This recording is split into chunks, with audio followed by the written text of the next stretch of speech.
Welcome the anointed ones. They didn't need to pull a trigger, they just needed time to do it for them. That's the chilling truth, chosen one. Some people didn't plan to attack you in broad daylight. They planned to watch you decay in silence. They bet on your exhaustion, your anxiety, your disbelief that this nightmare would even make it to a courtroom. They didn't need a weapon. They had your name in rumors, your image in whispers, and your peace of mind on trial. Let's be honest, this wasn't justice. It was psychological warfare disguised in paperwork. They wanted you to crumble before the court date even arrived. You weren't supposed to show up standing, speaking, or sane. By now, they expected you to be a tragic memory, a name they could nod at in pity while secretly congratulating themselves for winning. But God had other plans. See, here's a fact that most people don't realize. Over 80% of victims of prolonged false accusation and social targeting develop severe trauma symptoms. That's how brutal this game is. It's not just about the lies. It's about the slow suffocation of spirit that happens while everyone pretends not to see. You were meant to break under that pressure. Statistically speaking, you shouldn't even have the mental energy to breathe right now, let alone fight. Yet here you are, not only alive, but more awake than ever. And you've got to admit, it's kind of poetic, isn't it? These people spent years planning your downfall, and you still managed to show up to court with your head high, like a walking plot twist in their own horror movie. They rehearsed your eulogy, but now they have to watch you testify. They whispered about your death, but now they have to hear your voice. You became the very thing they were trying to erase, living proof that God can turn a setup into a subpoena. So yes, they expected you to be gone before that court date came back up. But instead, you're about to walk in with a spirit so alive it'll make the devil file for an appeal. Number one, they counted on trauma to do their killing for them. They didn't expect a bullet to take you out, they expected the trauma to. They thought the stress would finish what their lies started. They wanted you to slowly disintegrate under the weight of sleepless nights, confusion, and disbelief. They wanted the rumors to starve your spirit, the isolation to eat your confidence, and the waiting to break your mind.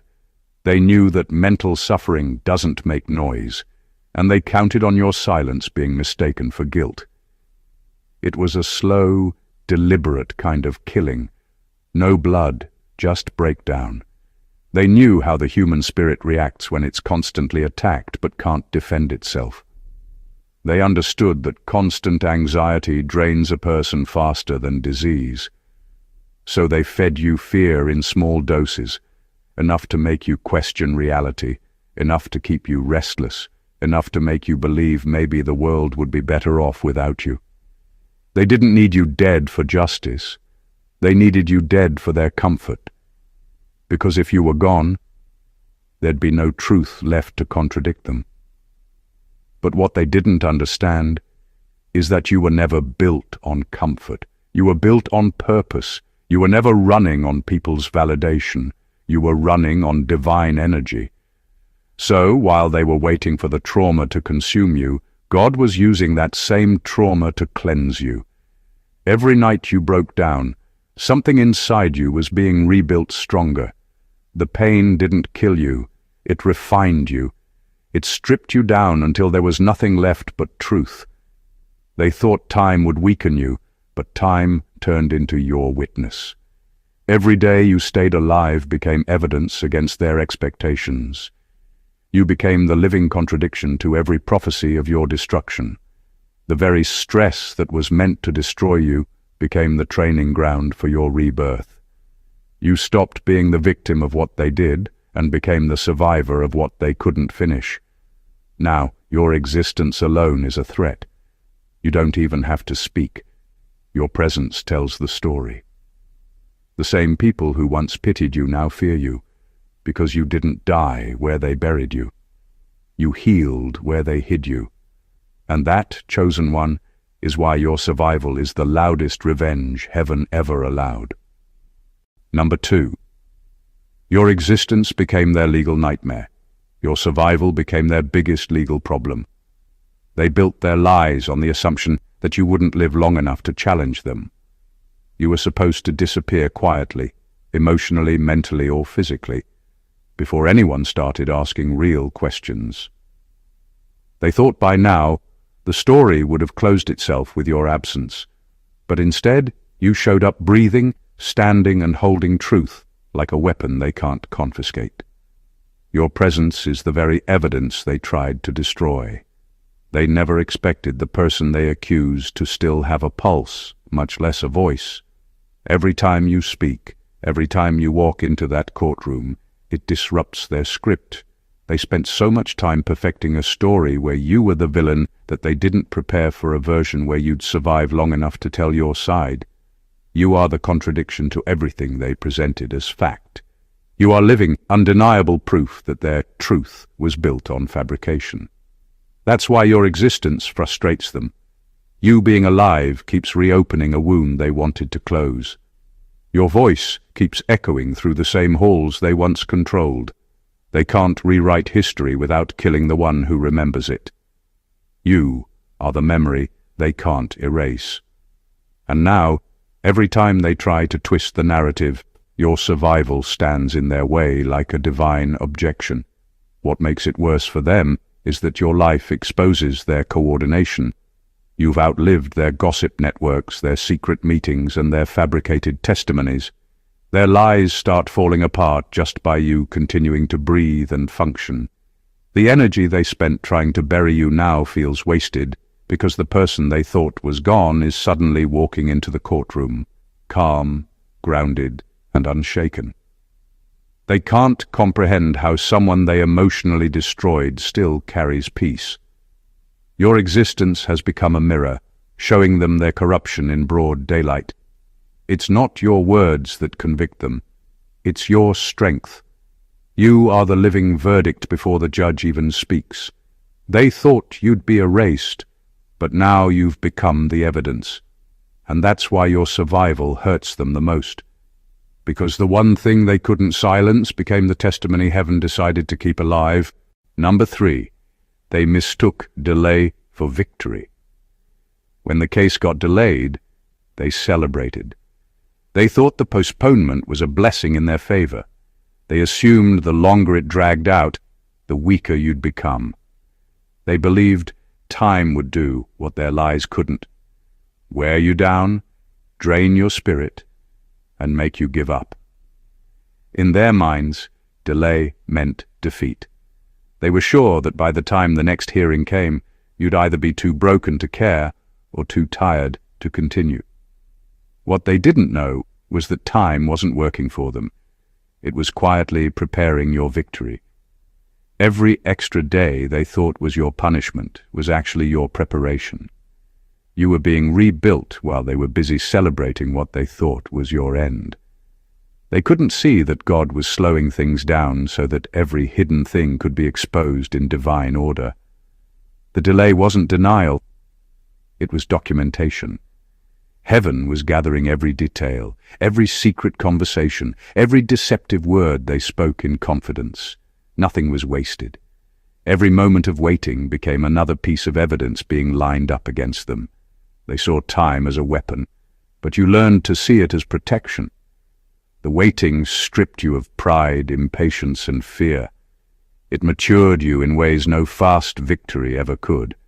The same waiting they mocked became the space where your discernment sharpened, your faith deepened, and your resilience became unshakable. You learned to stop chasing justice and let justice chase you. And that shift in your spirit terrified them, because they realized they no longer controlled your emotions. While they counted months, you were counting lessons. They spent time trying to predict outcomes, while you spent time aligning with divine timing. They thought you were losing, but you were just becoming untouchable. By the time the court date finally came around, you weren't the same person they targeted. You had evolved beyond their strategy. Now they're panicking because time has turned into their enemy. The same delay they once celebrated is now exposing every inconsistency in their story. What they thought was a victory was actually a setup for revelation. Time didn't destroy you. It testified for you. They thought you were losing control, but you were gaining proof. And now, every tick of the clock is counting down to their exposure, not your end. Number 4.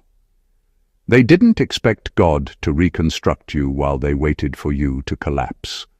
While they waited for you to crumble, God was quietly rebuilding you piece by piece. They thought your silence meant surrender, but it was transformation. You weren't wasting away. You were being reforged. Every heartbreak, every betrayal, every sleepless night became divine construction material. You weren't being healed just to feel better. You were being reconstructed to never be broken the same way again. They mistook your stillness for weakness, but that was heaven's workshop, where God breaks down what man corrupted and rebuilds it with unshakable strength. They had no idea what was happening behind the scenes of your suffering. They saw tears, but they didn't see training. They saw exhaustion, but they didn't see endurance being built. They thought your isolation meant you were finished, but that isolation was sacred space, where God removed everything artificial from your identity and replaced it with authenticity. While they were gossiping about your downfall, heaven was customizing your armor. The same pain that was supposed to crush you became the forge that shaped you. You stopped being fragile when you realized not every loss was an attack. Some losses were instructions. God stripped you of attachments that were never meant to protect you. He rewired how you see yourself, how you love, how you trust. The collapse they were waiting for never came, because the old you did collapse, and that was the point. What they don't understand is that your breakdown wasn't failure. It was divine demolition. God had to tear down everything that was built on fear before constructing something eternal out of faith. So when that court date came around, they didn't meet the same person they plotted against. The version of you they prepared to destroy doesn't even exist anymore. You walked in carrying peace instead of panic, confidence instead of confusion. They were expecting a victim, but what showed up was a vessel, calm, clear, and covered. You became living proof that divine reconstruction is the most terrifying miracle to anyone who thought they broke you. While they were busy building a case, God was building a warrior. And now the structure he raised in you is too divine, too reinforced, and too protected for human hands to ever dismantle again. Number 5. They underestimated the quiet strength of a soul that has nothing left to lose. They thought they could scare you into silence, but they didn't understand what happens when a person loses everything but their truth. Fear stops working. When you've already been dragged through the mud, stripped of reputation, and left with nothing but your spirit, you stop negotiating with pain. You stop caring about public opinion or what people might say next. You become dangerous in the most peaceful way possible, because nothing they threaten you with can touch what's already been burned away. That's the kind of quiet strength they never accounted for. They expected fear to make you freeze. They thought anxiety would choke your voice. But once you've walked through humiliation, betrayal, and loss, what else is there left to fear? You already survived the worst part, being misunderstood. That's when you started living differently. You stopped defending yourself and started embodying truth. You learned that truth doesn't need validation, it just needs endurance. That shift alone made their entire strategy crumble, because they were counting on your panic, not your peace. You reached the point where death itself lost its grip on you, not because you wanted to die, but because you learned to stop fearing it. You understood that real death isn't when your body stops, it's when your integrity does, and you refused to let deception win that battle. That's why their lies couldn't touch you anymore. They could destroy your image, but not your essence. They could play with your name, but not your nature. You became immune to manipulation because truth became your oxygen. The moment you stopped fighting to survive and started fighting to reveal, the power dynamic shifted completely. You were no longer on defense. You became the revelation they were running from. Every move you made, every breath you took, exposed something they wanted hidden. Your calm became their chaos. Your endurance became their undoing. They didn't realize that when someone has nothing left to lose, they also have nothing left to hide. That's why they fear you now, because you've already faced the fire and came out carrying light. You're no longer playing for survival, you're standing for truth, and truth, once embodied, never dies. Number 6. Their legal strategy was built on the expectation of your emotional death. Their entire plan was psychological from the start. They didn't just want to win a case. They wanted to break your spirit before it ever reached the courtroom. They were counting on emotional collapse, not evidence. They knew the system could be manipulated, but only if you were too tired to resist it. Their legal strategy depended on your silence, your confusion, and your hopelessness. They built their confidence on the assumption that by the time this moment came, you'd be too drained to fight. They wanted a ghost, not a witness. They thought the endless hearings, the delays, the rumors, and the isolation would wear you down so badly that you'd stop defending yourself. They wanted you numb, because numb people don't speak. They wanted you discouraged, because discouraged souls don't show up. Everything they threw at you was meant to train your emotions to surrender before the judge ever entered the room. That was their real courtroom, your mind. And for a while they thought they were winning it. But what they didn't calculate was how much strength pain teaches. While they were betting on your emotional death, you were quietly learning endurance. They didn't know that the same exhaustion they caused would become your discipline. You learned to survive on purpose, to speak only when it mattered, and to turn your hurt into clarity. They built their arguments on the expectation that you'd lose control, but instead, you became the calmest person in the room. Nothing disarms evil faster than peace it can't provoke. Now every time you walk into that courtroom, you're not just defending yourself, you're defying their prophecy. Your voice alone disrupts their whole operation. You standing there with steady eyes and clear thoughts ruins the image they tried to sell. You weren't supposed to have enough strength to breathe, yet you're testifying with truth in your tone. That's divine rebellion, not loud, not dramatic, but undeniably powerful. They built their entire case around your destruction, but your survival already invalidated their foundation. You became the contradiction they can't argue against, alive, stable, and fearless. And now, every sentence you speak doesn't just defend you. It dismantles everything they stood on. Number 7. You became proof that human evil can't outlast divine endurance. They used every tool available, lies, influence, delay, slander, and still couldn't finish you. They tried to outsmart you, outtalk you, and outlast you. They believed that if they kept the pressure long enough, you'd eventually collapse under it. They underestimated what divine endurance looks like. They didn't realize that when God is behind someone, time becomes a servant, not a weapon. They could stretch the process, but they couldn't stop the promise. They built their power on systems that favor control, but those systems are temporary. They depend on exhaustion, on people giving up. Yet you didn't. You stayed through every delay, every attack, every manipulation. You kept breathing when quitting would have been easier. You became the proof that the human heart, when anchored in divine truth, can't be overthrown by human evil. They watched you suffer, and thought the silence of heaven meant absence.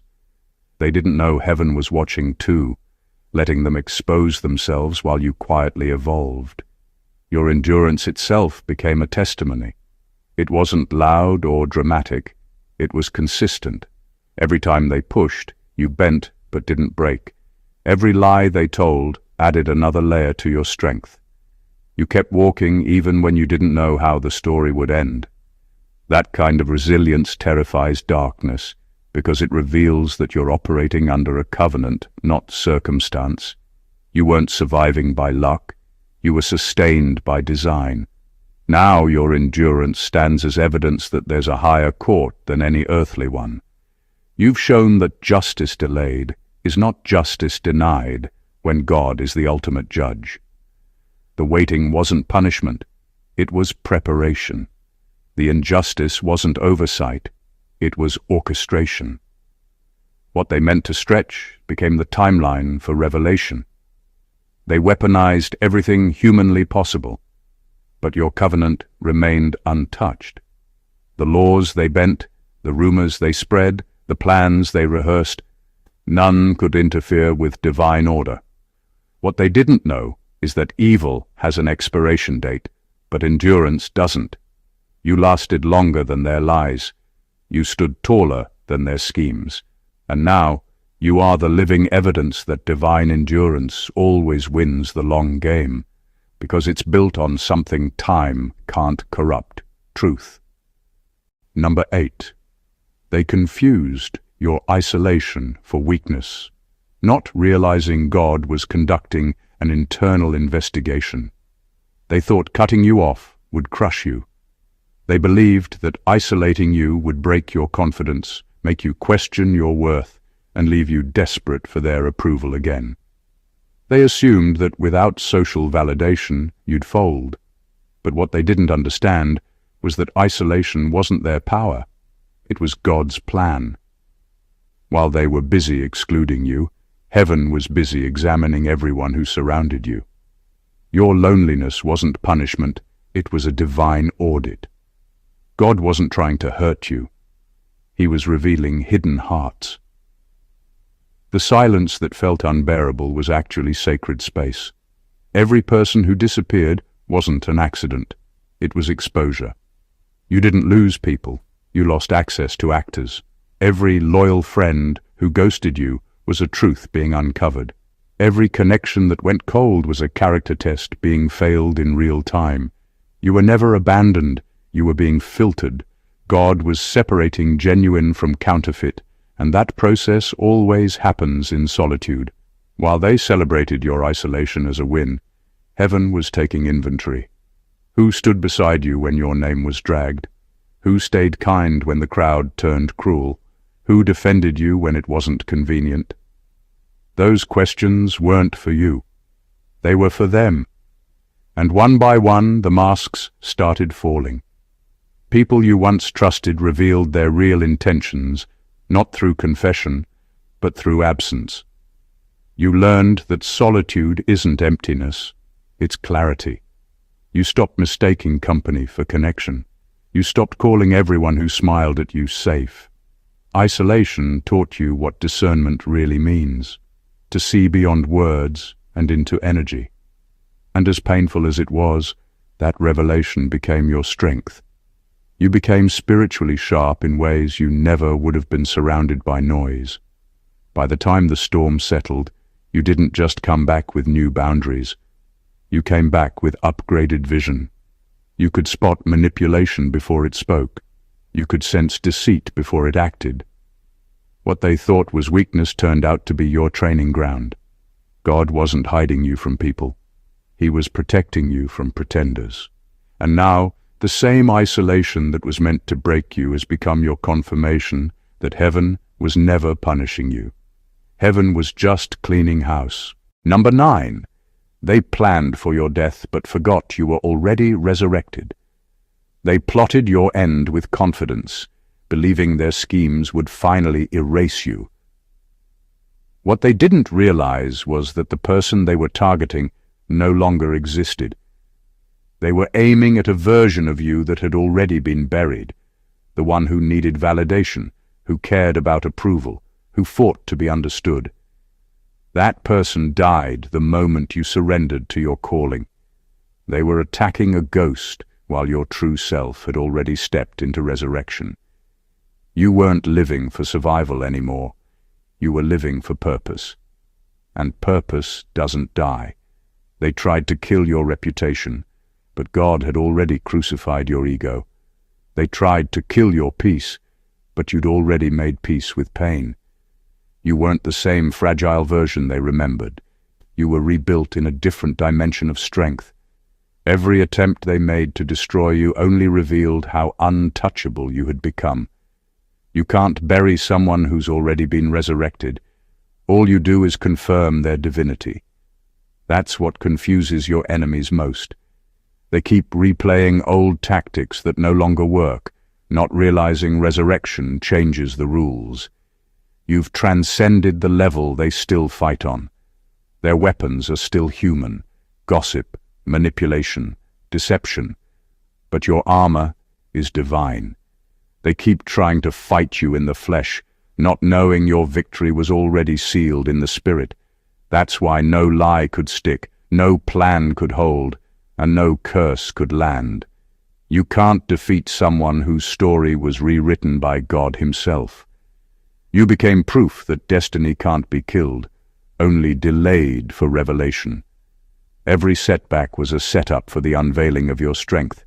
Every attempt to destroy you became a divine announcement that something powerful was still alive in you. They were so busy planning your funeral that they missed your rebirth. And now, you're walking proof that resurrection isn't just about coming back. It's about coming back different. They thought they ended you, but all they did was remove what was never needed. The old version of you had to die so the real one could live. They planned for your death, but heaven scheduled your debut. You're not back for revenge. You're back as evidence that resurrection power doesn't negotiate with corruption. It replaces it. Number 10. They wanted your death, so they could rewrite the story without resistance. They didn't just want you gone, they needed you gone. Your disappearance was essential to their version of events. A dead person can't testify, a silenced soul can't correct the narrative, and a broken mind can't recall details. That was their plan all along, not just to eliminate you, but to erase your ability to speak truth. You weren't hated because you were wrong. You were hated because your truth was stronger than their lies. The story they built couldn't stand if you were still breathing, so your destruction became their strategy for control.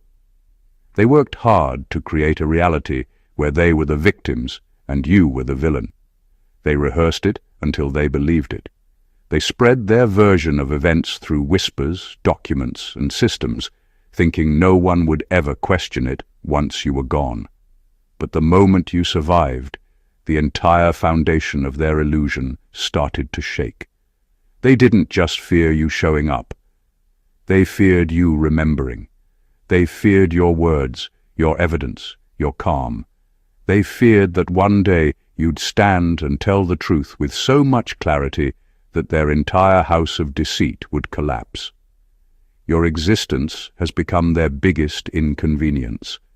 Every time you speak, you undo something they thought was permanently sealed. Every time you stand tall, you rewrite a lie they spent years building. They can't control the story anymore because the living version of it refuses to die. You are the contradiction they can't delete, the witness they can't silence, and the truth they can't bury. They called it justice, but it was theater. They called it closure, but it was cover-up. They wanted you dead because they needed control over the narrative, and control dies in the presence of truth. What they didn't anticipate is that your voice would only grow stronger with time.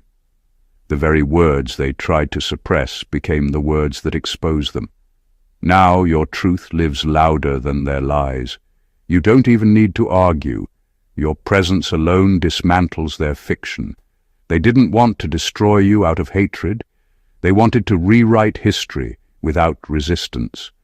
But destiny refused to sign their script. Your survival rewrote the ending they thought was already published. Number 11. The system isn't just testing you, it's exposing them. They built the courtroom like a cage, thinking it would trap you.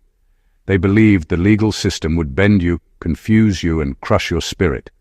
They assumed that by the time you stepped inside, you'd be worn down, intimidated, and easy to control. But the system didn't work the way they planned. Instead of breaking you, it became the arena where their true colors were revealed. Every document, every testimony, every rule they tried to manipulate started turning against them. You weren't just a participant in their scheme. You were the proof they never intended to create.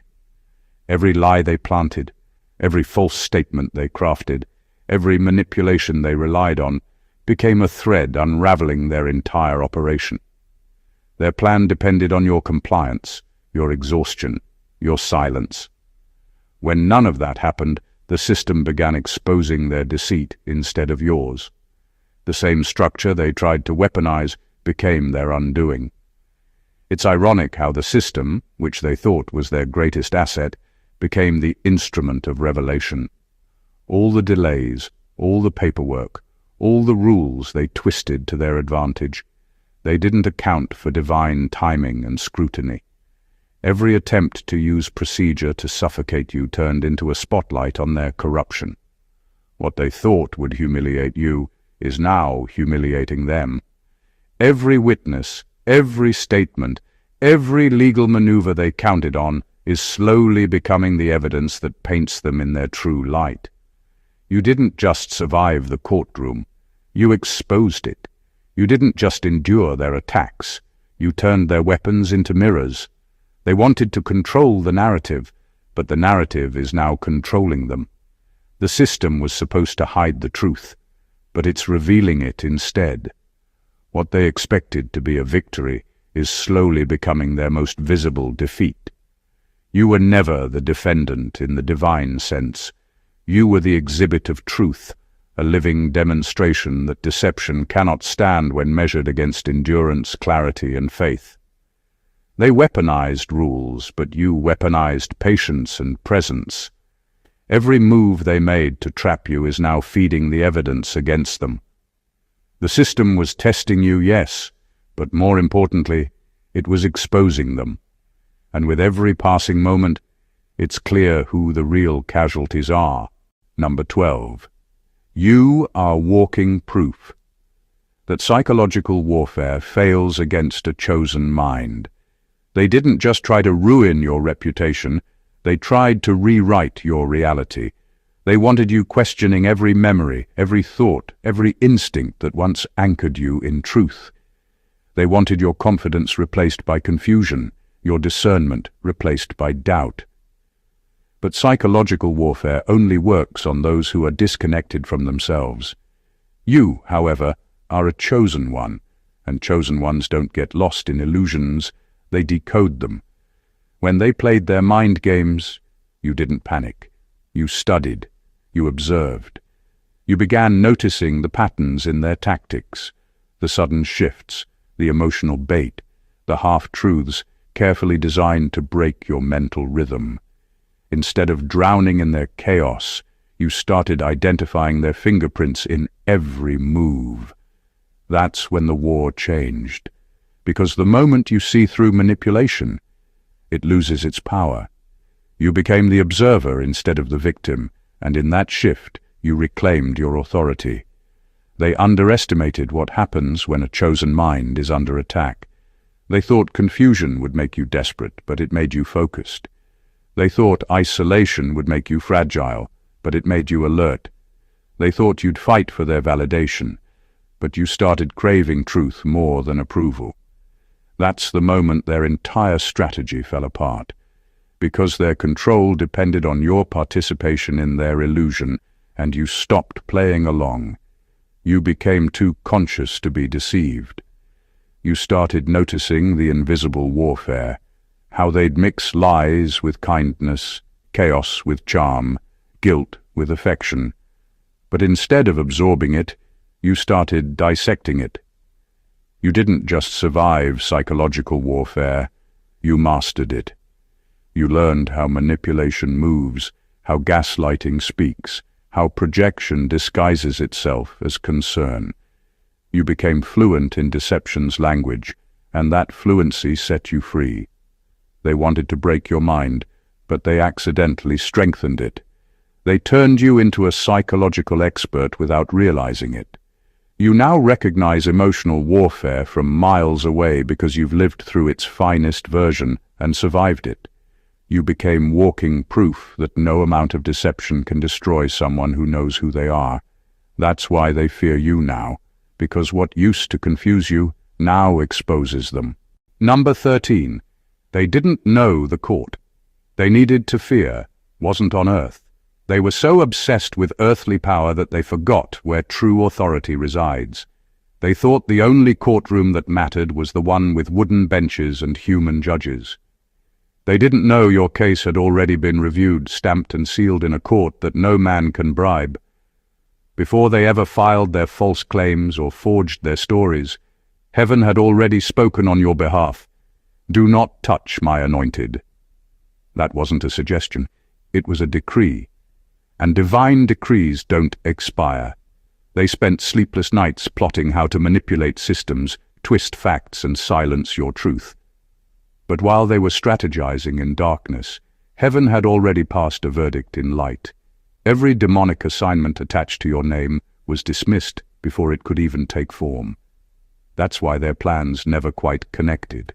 That's why death never found you, no matter how close it came. Because the judge of all judges had already ruled in your favor before they even got the chance to speak against you. They put their faith in human paperwork. You put yours in divine providence. They leaned on earthly lawyers. You leaned on the advocate who never loses a case.